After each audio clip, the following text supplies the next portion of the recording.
Attribute data. What is it? How can I get it? And is it necessary to actually take it off a Digimon? Stay tuned, because I'm going to talk to you about this.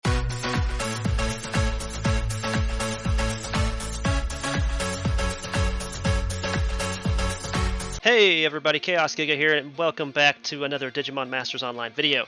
Today's video, I'm going to talk about Shadow Lab. Why do I want to talk about Shadow Lab? Because it has anything and everything to do with buffs for any Digimon, and basically Megas and Burst modes, to be honest. And basically, it has everything to do with your data attribute. So, what is a data attribute? Well, it's these little chips that look like this, right? So you've probably seen these on some of the quests on File Island, the Silent Forest area, or no, the area before Silent Forest. Can't remember what it is. Silver Lake. Yes, Silver Lake. That's it. Chaos remembers.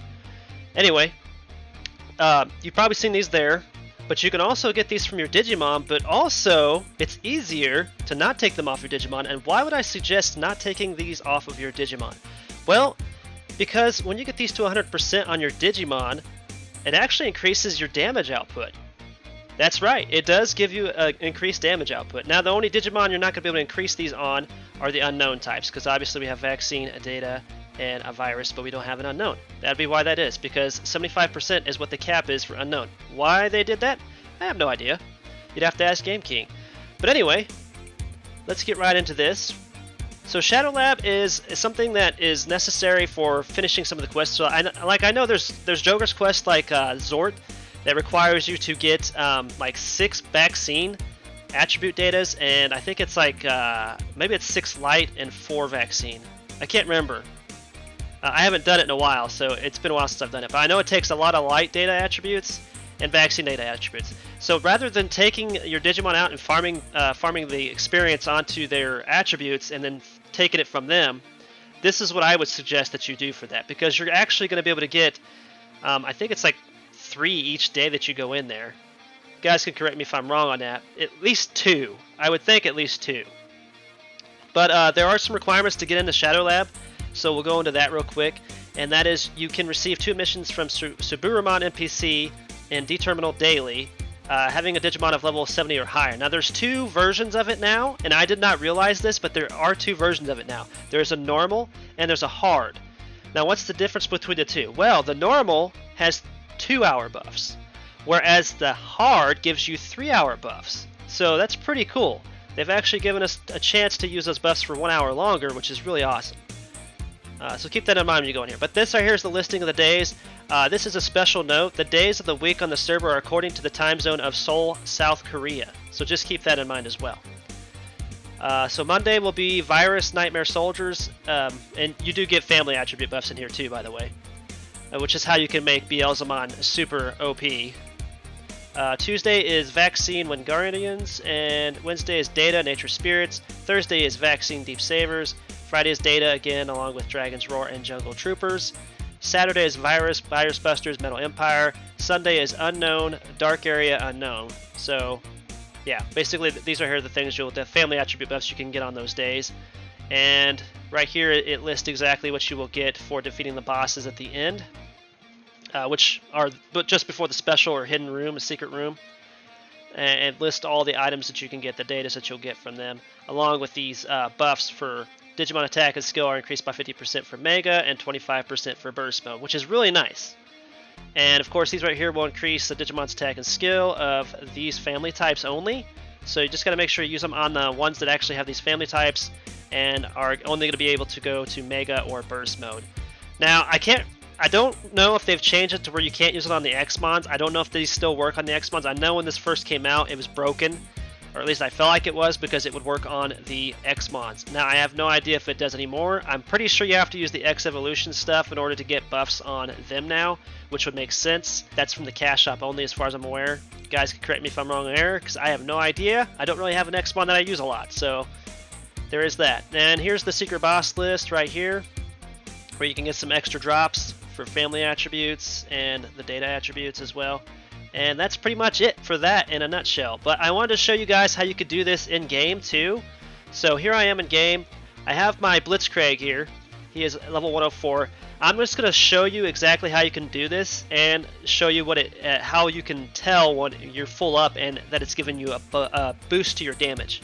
He is maxed out at 100 out of 100%, so it's going to increase my damage by plus 16% for having that maxed out.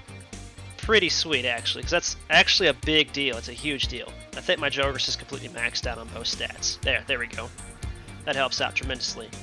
So yeah, 100%. So that right there, it doesn't give an extra buff really, I guess, but just having it maxed out, it's definitely going to help you in the long run doing damage, because it means that you're fully maxed and you don't have to worry about experience going into that.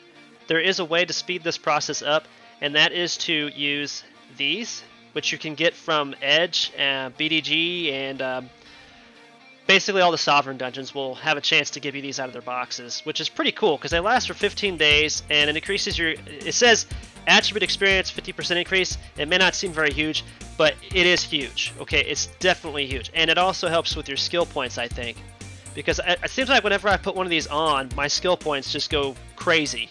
They level up like crazy. But even without it, they still do either way. Now, if you wanted to do this on a Digimon, all you'd have to do is fill it up and then left click, and it'll come up with this right here. Would you create attribute point is initialized at the production on times? Obviously you would say yes. I'm going to say no because I don't want to take it off of him. You say yes, and then it gives you the attribute, but then your percentage goes down to 0, and then you got to start building that back up again by killing mons that you're strong against as a virus type. Now, there is one Digimon type that you can do this with returns on, and that is a data type. Unfortunately, I don't have a data type that needs this, but literally everything that you return, like return broken egg pieces, return eggs that you don't need, if you have that data type out with you when you do the return, it will give you experience onto its data type attribute. So that's an easy way to just like farm a bunch of those data type attributes if you really wanted to do that. I don't really know why you would, but I mean, just data type Digimon are easier to level their attributes up just because of that, because of the returns. So just keep that in mind. That is one decent thing about the data attribute families.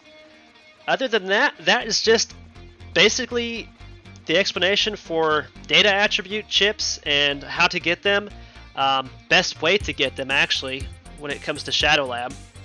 Also, other things that you can get from the Shadow Lab while we're on the subject of Shadow Lab are Digimon eggs. You can actually get a lot of money out of there. I think I farmed like a Tera in one day just from normal, which is crazy. I didn't realize that they increased the coin drops in there again. It actually makes it worthwhile to do. I always thought they should have kept it that way, and now they have, apparently. So I don't know if there's an event or something that's going on for like a month or two like they used to do, or if that's permanent. I hope it's permanent, because I really like the fact that I can go through there and it's worthwhile going through there again, because I can farm all these bits and stuff, and actually farm quite a bit of megs out of there, which is really nice. And it's actually more challenging now, because I could take my Magnamon through there, but he does take a little bit of damage with the boss mons, which is really nice, because it used to be just super easy and it was just like a pain just going through there, because they couldn't hit you and you were hitting them and hitting them and hitting them, and they'd eventually die, but they had so much HP and stuff. Anyway, I hope you guys enjoyed this. I hope this was helpful with the attributes, and I'll catch you guys in the next one. Peace out.